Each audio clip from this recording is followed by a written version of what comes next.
Hello everyone, I'm Parthiban. Welcomes you to SAP views. இன்றைக்கி date 15/5/2025. இந்த வீடியோவை மார்னிங் ஒரு 11 o'clock ரெக்கார்ட் பண்ணிகிட்ருக்கிறேன். இப்போது ஒரு கேண்டிடேட்டுக்கு மெடிக்கல் சீட்டு கிடைக்கிறதுக்கு கட் ஆஃப் மார்க் மட்டும் இருந்தால் போதுமா? அது மட்டும் இல்லாமல் வேறு என்னென்ன விஷயங்கள் இருக்குது அப்படிங்கிறதுக்காக இந்த வீடியோவை நம்ம மேக் பண்ணியிருக்கிறோம். ஏன்னா மாணவர்களுக்கும் சரி பெற்றோர்களுக்கும் சரி கட் ஆஃப் மார்க் என்ன அப்படிங்கிற டவுட் தான் வருது, அந்த கொஷின்ஸ் தான் வருது. அதாவது கவர்மெண்ட் காலேஜ் கிடைக்கிறதுக்கு என்ன கட் ஆஃப் மார்க் வேணும், கவர்மெண்ட் கோட்டாவில் சீட்டு கிடைக்கிறதுக்கு என்ன கட் ஆஃப் மார்க் வேணும், இல்லைன்னா மேனேஜ்மெண்ட் கோட்டாவுக்கு என்ன கட் ஆஃப் மார்க் அப்படிங்கிறத மட்டும்தான் பார்க்குறாங்களே ஒழிய இதில் கட் ஆஃப் மார்க்கை தாண்டி என்னென்ன விஷயங்கள் இருக்குது அப்படிங்கிறத இந்த வீடியோவில் நம்ம டீட்டெயில்டாக பார்க்க போகிறோம். வீடியோவை ஸ்கிப் பண்ணாமல் கடைசி வரைக்கும் பாருங்கள். அது மட்டும் இல்லாமல் இந்த வீடியோவை உங்கள் friend circle, relative circle, neighbour சர்க்கிளில் யாரெல்லாம் நீட் ஆஸ்பிரன்ஸ் இருக்காங்களோ அவங்களுக்கும் அவங்க பேரண்ட்ஸுக்கும் இந்த வீடியோவை ஷேர் பண்ணுங்கள். அதுக்கு முன்னாடி இந்த வீடியோவை இது வரைக்கும் நீங்கள் லைக் பண்ணாமல் பார்த்துட்ருக்கிறீங்கன்னா மறக்காமல் ஒரு லைக் பட்டனை ப்ரெஸ் பண்ணிட்டு பாருங்கள். எஸ்ஏபி வியூஸ் யூடியூப் சேனலுக்கு இப்போ தான் ஃபஸ்ட் டைம் வந்திருக்கிறீங்க, இன்னமும் சப்ஸ்கிரைப் பண்ணாமல் பார்த்துட்ருக்கிறீங்கன்னா மறக்காமல் சப்ஸ்கிரைப் பண்ணிவிட்டு பெல் ஐக்கானை கிளிக் பண்ணிவிட்டு பாருங்கள். அப்போ தான் நம்ம போடுற எல்லா வீடியோஸும் உங்களுக்கு நோட்டிஃபிகேஷனாக வந்துடும். மேற்கொண்டு உங்களுக்கு கவுன்சிலிங் ரெலவெண்ட்டாக பெய்டு சர்வீஸ் தேவைப்படுது, 1-to-1 கவுன்சிலிங் கைடன்ஸ் தேவைப்படுது, ஆர் 1 or 2 டவுட்ஸ் இருக்குது அப்படின்னா ஸ்க்ரீனில் தெரியிற என்னோடய நம்பருக்கு நீங்கள் காண்டாக்ட் பண்ணி உங்களுக்கான டவுட்ஸை த்ரூ பெய்டு சர்வீஸில் கிளாரிஃபை பண்ணிக்கலாம். இப்போது மெடிக்கல் சீட்டு கிடைக்கிறதுக்கு, அதாவது எம்பிபிஎஸ் சீட்டு கிடைக்கிறதுக்கு கவர்மெண்ட் காலேஜில் இல்லைன்னா கவர்மெண்ட் கோட்டா செல்ஃப் ஃபைனான்ஸில், மேனேஜ்மெண்ட் கோட்டாவில் ஆர் டீம்டில் சீட்டு கிடைக்கிறதுக்கு கட் ஆஃப் மார்க் மட்டும் போதுமா, இது இருந்தால் சீட்டு கிடைக்குமா அப்படிங்கிறது தான். அதுக்கு நம்ம ஒரு 3 ஸ்லைடை ரெடி பண்ணியிருக்கிறோம். அதை டீட்டெயில்டாக பாருங்கள், அப்போ தான் உங்களுக்கு தெரியும். ஃபஸ்ட்டு ஸ்லைடு பார்த்தீங்கன்னா 2024 அலாட்மெண்ட் லிஸ்ட்டு இருக்குது இல்லைங்களா, அதை ஒரு புரிதலுக்காக ஸ்க்ரீன்ஷாட் எடுத்து அதிலிருந்து இந்த வீடியோவை நான் எக்ஸ்பிளைன் பண்ணிட்டு வரேன். பாருங்கள், மார்க்கை பற்றி நீங்கள் ஒரி பண்ண வேண்டாம். ஏன்னா இது லாஸ்ட் இயர்னுடைய மார்க்கு. உங்களுக்கு தெரியும், last year cut off mark அப்படிங்கிறது நிறைய இன்க்ரீஸ் ஆச்சு. இப்போது இந்த கட் ஆஃப் மார்க்கை தாண்டி வேறு என்னென்ன விஷயங்கள் இருக்குது அப்படிங்கிறத உங்களுக்கு கிளியராக புரிகிற மாதிரி சொல்லிட்டு வரேன். பாருங்கள், இப்போ லாஸ்ட் இயர்னுடைய அலாட்மெண்ட் லிஸ்ட்டு ஃபஸ்ட்டு கவர்மெண்ட் காலேஜுக்கு நான் உங்களுக்கு எடுத்துருக்கிறேன். இந்த கவர்மெண்ட் காலேஜில் ஒரு பேஜில் ஒரு பிசிங்கிற ஒரு கேட்டகரியை எக்ஸாம்பிளுக்கு எடுத்துருக்கிறேன். இதை நான் எம்பிசிக்கு எடுத்துருக்கலாம், பிசிஎம்முக்கு எடுத்துருக்கலாம், எஸ்சிக்கு எடுத்துருக்கலாம், எஸ்சிஏக்கு எடுத்துருந்துருக்கலாம். ஓகேங்களா, எந்த கேட்டகரிக்கு வேணால் எடுத்துருக்கலாம். என்னுடைய கன்வீனியன்ட்டுக்காக நான் பிசி எடுத்துருக்கிறேன். இப்போ பிசி கேட்டகரியில் இந்த பர்டிகுலர் பேஜில் ஒரு 6 கேண்டிடேட்டை நான் எடுத்துருக்கிறேன். ஓகேங்களா, அந்த 6 கேண்டிடேட்டினுடைய மார்க் அப்படிங்கிறது லாஸ்ட் இயர் 620. இந்த மார்க்கை பார்த்து மாணவர்களோ பெற்றோர்களோ பயப்பட வேண்டியது இல்லை. இது லாஸ்ட் இயர்னுடைய மார்க். ஓகேங்களா, எப்போவுமே மார்க் அப்படிங்கிறது நீட்டை பொறுத்த வரைக்கும், கவுன்சிலிங்கை பொறுத்த வரைக்கும் அது நம்பர் தான். நம்மளுக்கு அந்த ரேங்க்கு தான் வேணும். அந்த ரேங்க் அப்படிங்கிறது என்ன, அதனுடைய முக்கியத்துவம் என்ன அப்படிங்கிறத இந்த வீடியோவில் பார்க்க போகிறோம். இந்த பேஜில் நான் என்ன பண்ணியிருக்கிறேன், பிசிங்கிற கேட்டகரியில் ஒரு 6 கேண்டிடேட்டை எடுத்திருக்கிறேன்.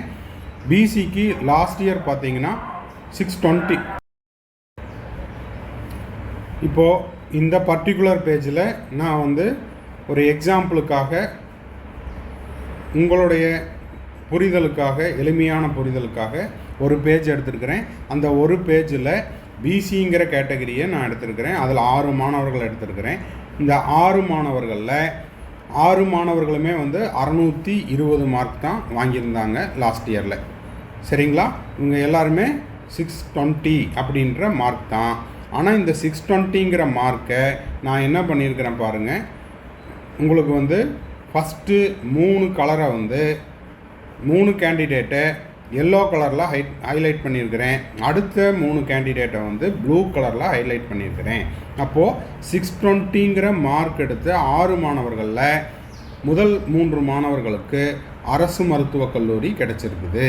ஓகேங்களா? 620ன்ற மார்க் எடுத்த 6 மாணவர்களில் 3 மாணவர்களுக்கு பிசி கேட்டகரியில், 6 மாணவர்களுமே பிசி தான், 6 மாணவர்களுக்கு 620ங்கிற நீட் ஸ்கோருக்கு கவர்மெண்ட் மெடிக்கல் காலேஜ் கிடச்சிருக்குது. Closing mark 620, category BC, college Ooty medical college.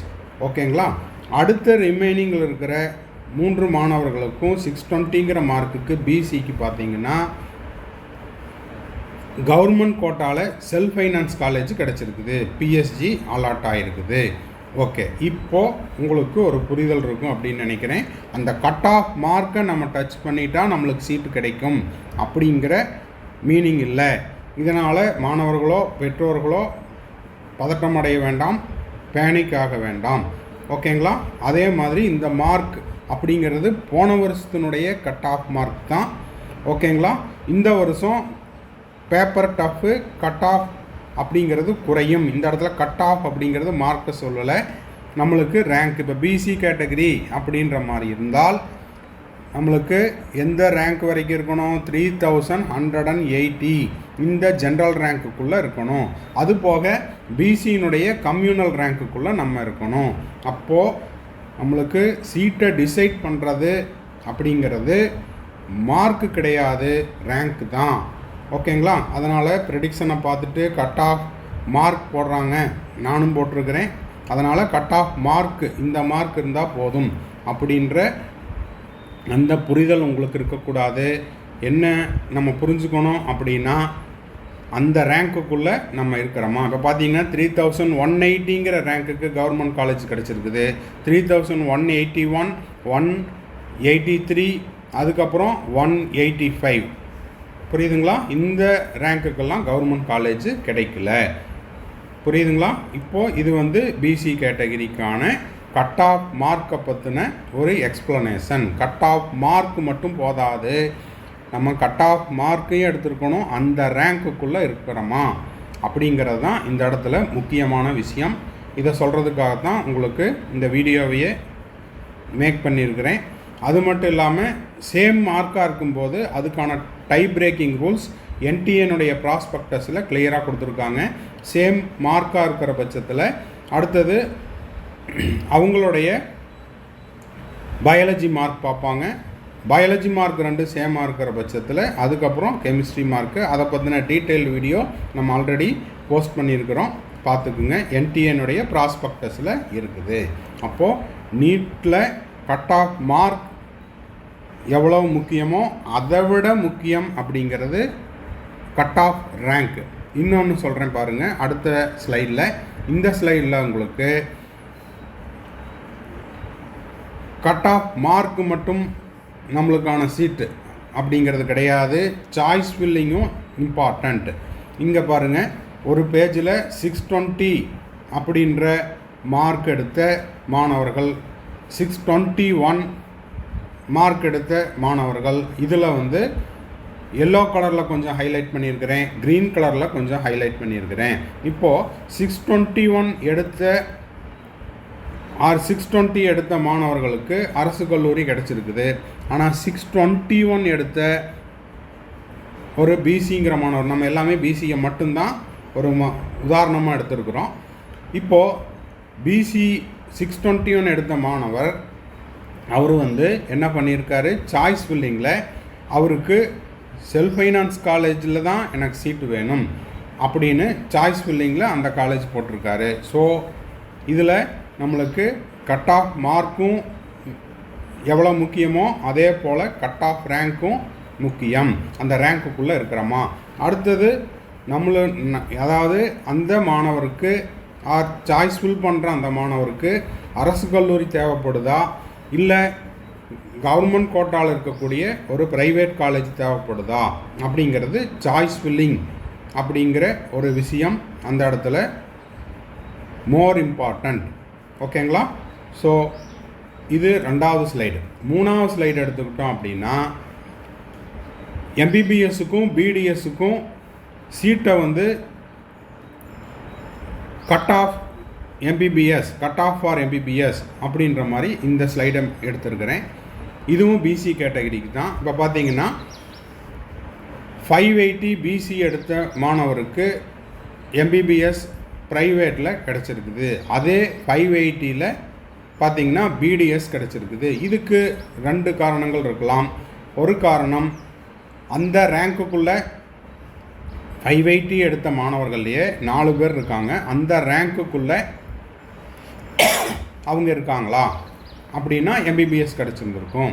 ஓகேங்களா? எம்பிபிஎஸ்க்கு நீட் ஸ்கோரு வித்து அந்த ரேங்க், கட் ஆஃப் ரேங்க்கு. ஓகேங்களா? அதை விட அதே மார்க் எடுத்த ரேங்க்கில் வேறுபாடு இருக்கிற மாணவர்கள் வந்து பிடிஎஸ் எடுத்திருப்பாங்க.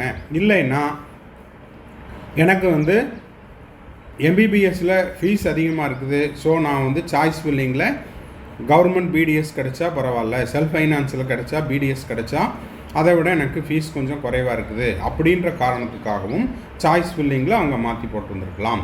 ஸோ என்ன சொல்ல வர்றோம் அப்படின்னா, கட் ஆஃப் மார்க்கு எவ்வளோ இம்பார்ட்டண்ட்டோ அதை விட இம்பார்ட்டண்ட் அப்படிங்கிறது ரேங்க்கு. ஓகேங்களா?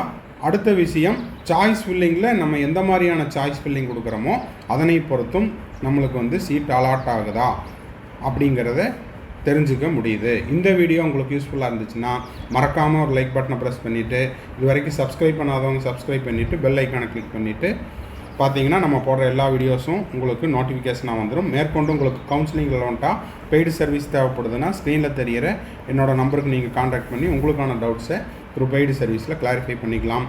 தேங்க்ஸ் ஃபார் வாட்சிங். Bye, see you, have a nice day. மறுபடியும் அடுத்த வீடியோவில் அடுத்த ஒரு அப்டேட்டோட மீட் பண்ணுறேன்.